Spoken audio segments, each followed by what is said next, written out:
What's up, everyone? Welcome to the Stangkilr Productions YouTube channel.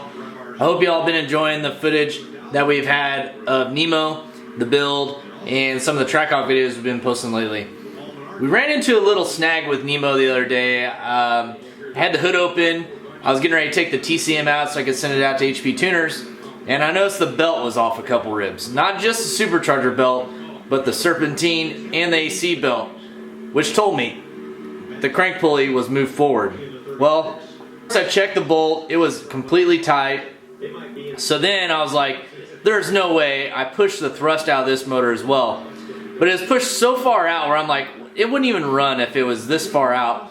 So we got to digging, got to looking, and it turns out I pulled a rookie mistake. I've honestly never done this before.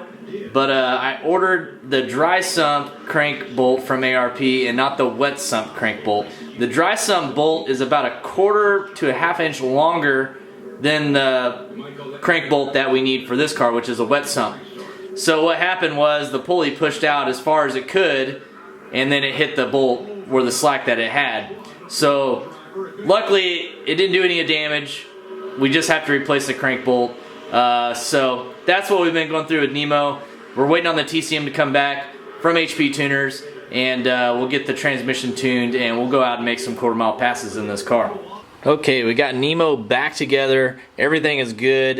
We just had too long of a crank bolt in there. I'm going to show you a comparison of what the two bolts are that we had.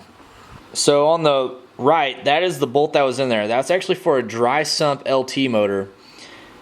This is the length of the stock factory bolt that was in the car. This is for a wet sump LT, and we actually end up getting an ARP. It's just an LS3 ARP crank bolt that works on a wet sump LT motor. So we went ahead and put that in. Everything is good there. Another thing we've been waiting on is we have the HP tuners unlocked transmission control module, which you have to do on any 8-speed or 10-speed new Camaro, Corvette, truck, you know, whatever you're tuning, got to have that TCM unlocked. A lot of people have been saying you got to pull off the front bumper. You know, it's super hard to get to. They tried doing it without pulling the front bumper. They end up doing the front bumper. Well, I'm going to show you, at least on a ZL1, it's pretty easy to do. You just got to pull a couple panels off of the front bumper on the very bottom, and you can easily access the TCM, pull it out, and change it out without having to pull off the whole front bumper. Because if you don't know, 5th gen bumpers are easy. You can, 10 bolts, it's out. On these new ZL1s, it's about 40 bolts, and some of them are really hard to get to. But I'm just going to show you all real quick what panels you got to take out, and show you all how easy it is to take the TCM out of one of these new ZL1s. That way you can send it off to get unlocked. That way you can tune it, because we ran into an issue. The power this thing made 822, 840 torque. It was actually slipping going into 4th, 5th, and 6th and plus gears. So we do have to do the transmission tuning on that. So just so you know, if you're shooting for that power level, you need to plan on doing this that I'm just about to show you. So looking at the front of the car, the TCM is actually hidden right back here, but you can't get to it because there is air ducts in here for a lot of the cooling that's on the ZL1s. So what we're going to do is we're going to go up underneath here. We're going to unbolt one of the shields that's underneath here, unbolt that, take it out of the way, and then we're just going to take a couple of these air ducts out. A lot of them just have those little push tabs. You just pop them out, and then you just got to kind of finagle them out of there, and then you can get right to the TCM through this hole. As we're looking up underneath the car, we're going to need to take this shield out here. You got a few 10mm bolts going across the backside of it, and a lot of 7mm bolts across here, and then one push tab that's located right over there. Take all this off, and this will slide out from the back, and then you can drop it down forward like that. So we're going to go ahead and take that off right now, and I'll show you the next panel that you need to remove. Alright, you'll also need to take off these two trim pieces that hold up this corner of the bumper. Once you drop this down, you'll see there's a couple little push tabs in there. Take those push tabs out, and then you'll want to pull down on this vent, and that'll give you access to right above it. Brake ducting out, you have to take the screen off this cooler here, and then take that whole vent out. Once you take that vent out, just a couple push tabs. If you look through the front vent here, you can actually see the TCM. It's right where my finger's at.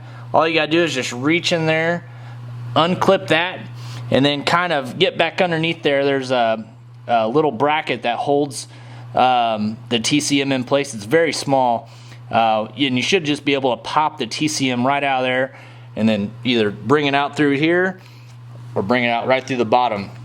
And it's that easy, guys. And then basically to put it all back together, you just do the same thing you did to uninstall it. And this whole process will probably take you 20 minutes tops, and it sure beats taking off this whole front bumper. And there it is right there. Alright, next up for Nemo, we are going to be installing a Motion Raceworks 6th Gen specific parachute mount kit. That's what's in this box. We're going to go ahead and open it up right now, see what we got. Alright, here's what we got. We got the parachute mounting bracket, which we'll unwrap here in a second. Of course, we got some gushers from Motion Raceworks. That's kind of their signature deal they're doing right now.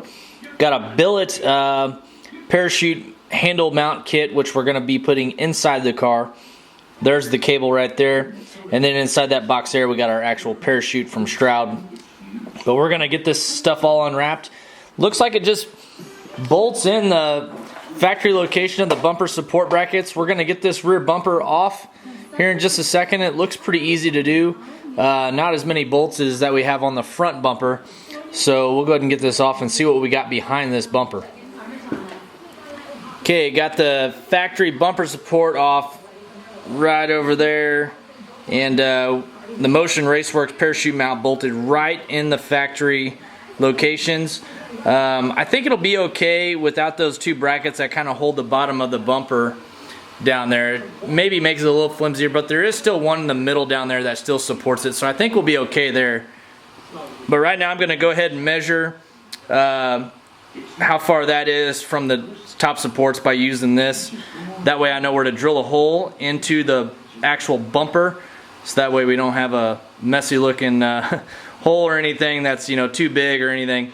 So we're going to go ahead and get that hole drilled and then get the bumper back on Nemo and finish up the rest of the parachute install. But so far it's been pretty quick. This bumper snapped off real easy.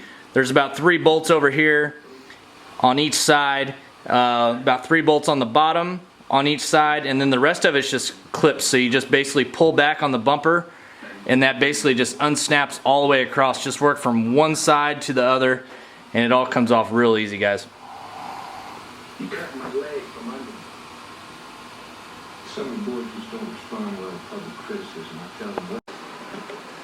Alright, got the hole drilled. Measured it, honestly, pretty damn perfect. We got the bumper snapped back on. Just wanted to make sure everything fits. Now we're going to go ahead and tighten everything up and get the parachute, run the line inside the car, mount the handle in. And yeah, so far this is going really smooth. Props to Motion Raceworks for making a badass parachute mount that you can just buy, bolt right on. Don't have to have it fabricated or anything. It already comes powder coated gloss black. Looking pretty good. Got everything mounted up, got the license plate frame and license plate trim. Just bar goes right out just underneath that license plate. So just a little bit of trimming, but no worries, it doesn't block any of your letters or anything like that. Everything fit really well. All we got left to do is just mount the actual parachute bag itself. And we just got to run the cable inside the car. I got to figure out somewhere to mount it on. We do have the roll cage in the car, so we can mount it on the bar that goes across, just like I have on the C7. But other than that, Motion Raceworks, great kit. Everything went together very well. Real happy with the results. And we did finish up with the parachute install. We got the parachute on, got the cord ran through. I did go ahead and order something else from Motion Raceworks. It is one of their cable holders. It actually works on their kits. It bolts into the back of their kit, and what it does is it holds that cable nice and stable, so that way the cable's not flopping around, especially once you release it. Keeps the cable up and instead of rubbing on the ground or anything like that. So went ahead and got that from Motion Raceworks, and I'll show you that right now. This holds the cable on the parachute mount Pretty simple piece, but we're going to go ahead and put that on. Been driving Nemo all weekend. Everything's good. We got all the little bugs worked out of it. As you all know, we didn't use the K-Tech valve covers just because the coils were hitting the actual blower itself.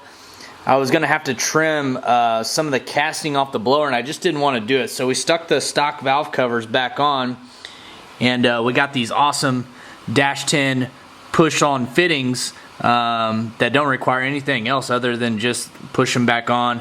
That runs to the new Cordis Performance catch can.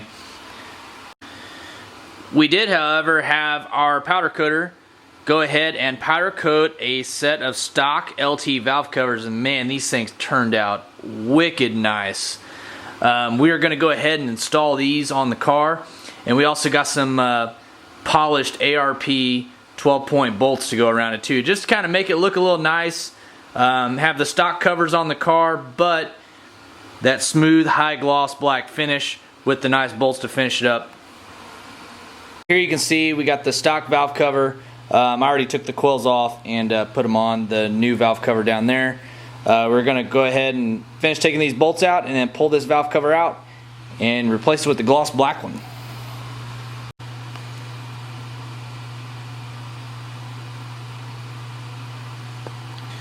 Alright, got the valve covers bolted back on. Looks a lot nicer. It's got the ARP bolts. Black kind of blends in with the black blower. Just kind of gives it a nice little touch, but still stock valve cover, so everything's bolted in the factory location. And then of course the breather hoses look nice as well. I know it's a pretty technical video, everybody, but sometimes we just got to have those videos. Not everything is racing and everything else. We should have our motor from Texas Speed here in the next couple days. We will be working on the Corvette. Hopefully next video. I keep on saying that, but we just keep on running into setbacks and setbacks. But motor is finished. If y'all been following Texas Speed's Instagram, Facebook, they have posted pictures of it basically ready to go. We're just waiting on one more piece to it and be ready to ship out. I did get it though. Nemo is pretty much wrapped up. We are going to be bringing Nemo to Streetcar Takeover St. Louis this weekend. Last year it rained on us in St. Louis. Hopefully this year we can get through the event without any rain. We've had a lot of rain here in Missouri. Everywhere in the Midwest has just had a ton of rain so far this spring. But Nemo's going to be racing in St. Louis. Hopefully, fingers crossed, guys, our HP Tuners Unlocked TCM comes back again because it didn't work the first time. So I sent it back to him. Hopefully it works this time. We can get the transmission tuned and make some passes down the track for the first time in Nemo. And then I think after that we're going to be doing a little bit of nitrous outlet install on Nemo to get that thing even faster with the stock blower. We're trying to max this combo out. Thanks for watching, guys. Stangkilr Productions. See you later.